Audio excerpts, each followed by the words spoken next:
want you to face this direction.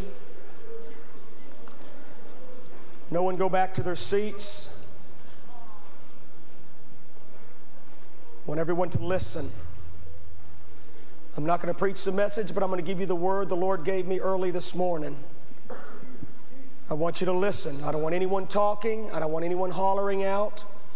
I don't want anyone giving their opinions. This morning, as any other day, I was up early. I entered into my daily routine, awaiting the Lord's word for tonight. Over the last few days, there has been a restlessness in my spirit. I mentioned to Pastor that I feel very unsettled. I feel like the ground underneath me is shifting. I feel as if something is about to change. Now, the Lord knows I love change. I thrive on the unknown. I enjoy the uncertainties of life. I'm extremely uncomfortable when everything is cookie-cutter predictable. When the earth begins to shift, when I hear roots being pulled up out of the ground, when I feel the wind on my face blowing in a new direction, I like that. Over the last several days, something has been stirring. I can't stop moving around. There is something on the horizon, something big. I can't touch it yet. I can't gaze upon it with my eyes, but I can feel it. It's there and it's moving closer. My spirit man is speaking loud and clear. He has overridden my carnal nature and is raising his voice. The first time I heard my spirit man was 22 years ago. He told me when I got saved that I was a child of God. My spirit bore witness with God's spirit that I was God's child. Now the Spirit of the Lord is telling this child of God that something's up. The Lord would say to everyone in this place, live unsettled.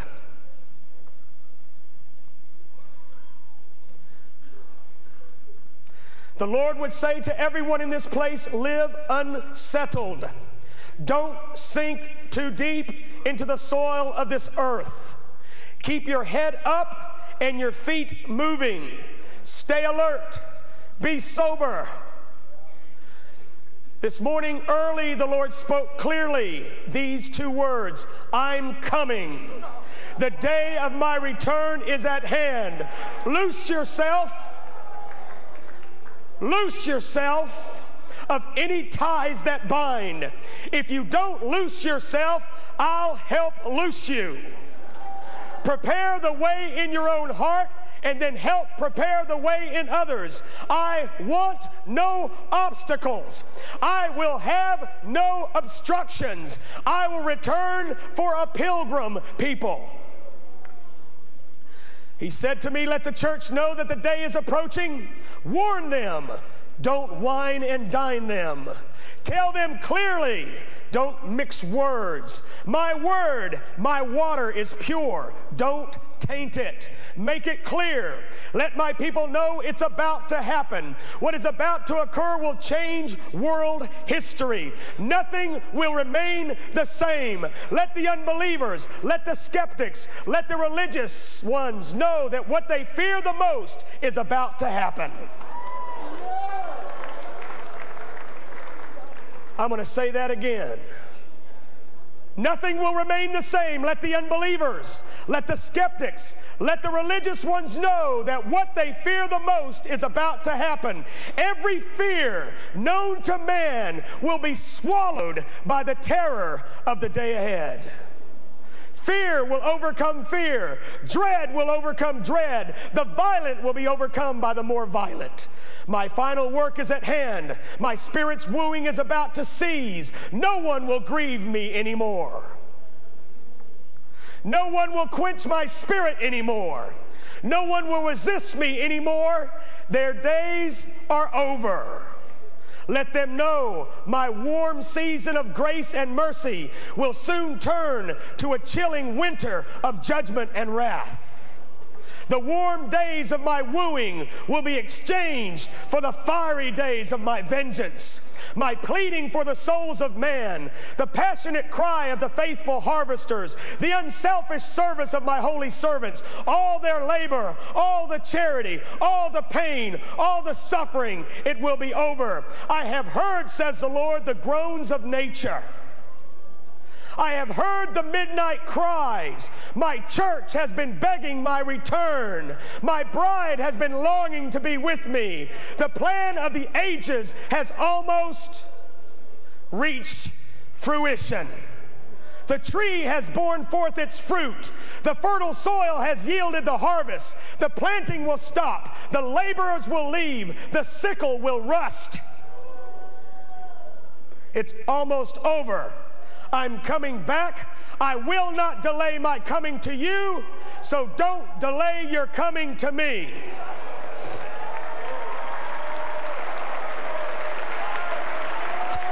Jesus, we hear you.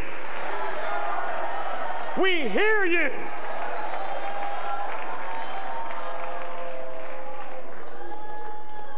When I say something right now to this group of people, everyone within the sound of my voice, I love this revival, but I love Jesus more. This revival is awesome. It's at the beginning stages, we all believe. It's at the very infancy. It's at the very beginning. If you knew what we knew about the rumblings out there, there's a rumbling. There's a rumbling across the world right now. We get the calls, we get the emails, we get the faxes of what's happening out there. It's at the infancy stage. It's at the very beginning. And you may marvel, but what, 2 years, 3 years? That's incredible, friend. In God's sight, He is beginning something right now that's going to culminate in His second coming. He's beginning something right now. He's getting His bride ready. And take a look at the church across the world. We're not anywhere close to being ready. This has got to sweep all over. It's got to sweep from coast to coast. It's got to sweep to Finland and Germany and Japan and Australia and Russia. It's got to go into South Africa, South America, into Central America. It's got to touch every continent in this world. But let me tell you something, friend. That's wonderful. I love this revival, but I love Jesus more. And what He's saying to me and what He's saying to you. This could go on and on. We all know that. But you need to live as if He's coming back tonight. Because I have not gotten a word from the Lord that this thing's going on and on. I've gotten a word from the Lord that He's coming back soon. Now, He's not coming back for a weak church. He's not coming back for a helpless church. He's not coming back for a stained, spotted, wretched church. He's not coming back for a church in adultery. He's coming back for a church that's anticipating. They're anticipating His return. A bride that's looking up to heaven saying, Jesus, Maranatha, Maranatha, come back, come back, come quickly, Lord, come quickly, Lord. And the word tonight is make sure you ain't putting in roots. Bible school students, I'm tired of hearing about the future. I want to know about the now. What's going on now? You don't have tomorrow. What's going on now? Make sure nothing underneath you is growing roots. Make sure you're a pilgrim people. You're mobile. You're moving. You're saying, Jesus, come down in power. Move mightily. What would happen if one night He came down and flooded the whole city here and we had to send everyone out just to deal with the apartment buildings and the malls and the restaurants because people were weeping and wailing everywhere? What a change. That's different, isn't it? I like that. That's a change. That's the unsettling. That's the ground underneath us shaking. If God can't do that with us, He'll move to a different group. He'll find somebody that'll move with His Spirit. Be careful. Those of you that have come forward, that tonight you've shaken off the garbage. I've felt it tonight. It's dripped off of you. You're leaving it. Don't pick it back up. when you get outside these doors and you get in your car and you head towards wherever you're going, or you get on a jetliner and heading back to whatever country you're from, don't take no garbage with you. And when you get back, don't let the filth of the world get on you. And don't say, well, that was just an experience I had at Brownsville on that Saturday night. No, friend. It's called a move of God in your life. And everyone in this place, everyone in the chapel, I know there's a mighty move of God in the chapel tonight, will be held responsible for what's taking place tonight. See, this was not contrived.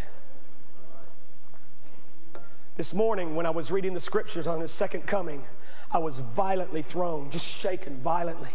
That never happens to me, man. And the Lord was saying, don't move away from this. Stay right where you're at. This is where I want you. I'm nailing this, Steve. Get the church ready. Get them ready. Mike reminded me just a minute ago. You got the stats on this? Is today the 31st? What's today? Today's the 31st. 1 year ago, today, 1 year ago, there was a move of God exactly like what took place tonight. 1 year ago to the night. What was it called? There's a video out called Lord Have Mercy 2. Think about that, friend. 1 year ago, exactly to the day, the Spirit of God swept through the congregation just like tonight. Not one day before or one day after. 1 year ago to the day, the Spirit of God moved just like He just did. See, that's exactly what it is, Pastor. It's a sign. It's a sign of His presence. It's a sign of His favor. It's a sign of His favor. It's an exclamation mark on what's going on in this place. His presence is all that matters to us. And tonight He said, I think I'll just come down.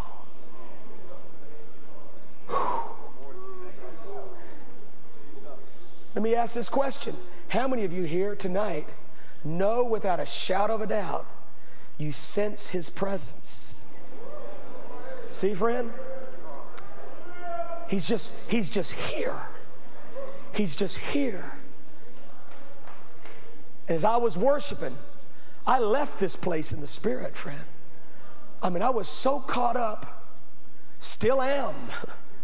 It's like we're floating in this place. Well, what's heaven going to be like? Whew. But do not, friend, do not get settled. Don't get settled. You can have a job, sir, ma'am, you can have a job. Pastor, you can pastor a church. Keep your feet moving. Keep your feet just always moving. There's a mighty move of God going on in this church up in New Jersey right now. Y'all still with us? You here somewhere? God's mightily moving. But let me tell you, keep moving. Keep moving. Keep moving. Don't let anything settle underneath you. Keep it moving. Keep it fresh. Keep your steps moving. Keep moving. Jesus, keep going, Lord. I'm with you. I'm with you.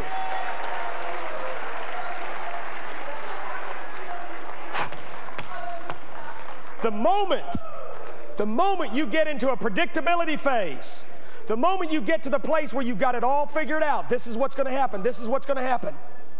We sit on this platform and you want to know what we say? We say, something's about to happen. That's what we say. He never wants to take it. I never want to take it. Lyndall never wants to take it. You want to know why? It's scary. It's scary. Because we don't know what's going on. Mike doesn't like to take it. He felt this tonight. He felt it. I told him, there's something happening this morning, God. I got a word from the Lord. It's scary, friend. Revival breaks out in your church, friend. It needs to stay that way. Just constantly that way. God, I've got a message, but hey, if you want to change it, it's fine. I think you spoke it to me this morning, Lord, but hey, I'll change. It's okay, Jesus. It's okay, Jesus. Whatever you want to do.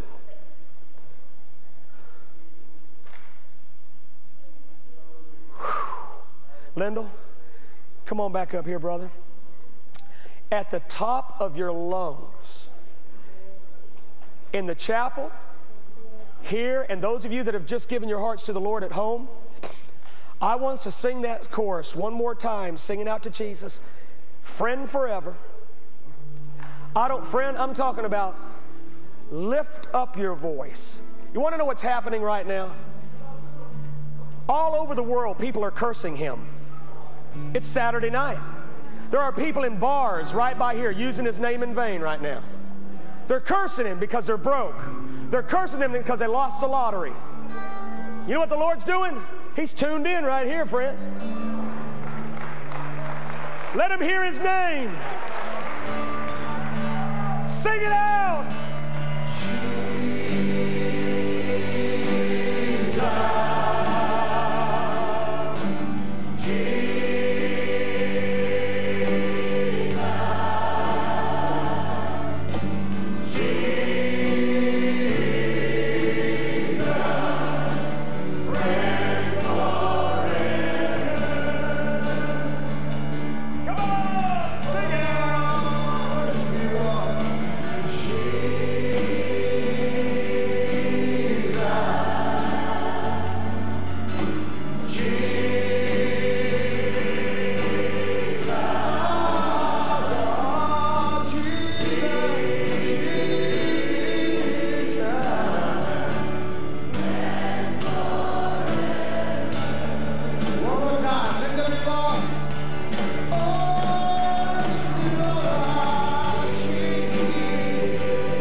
Your touch more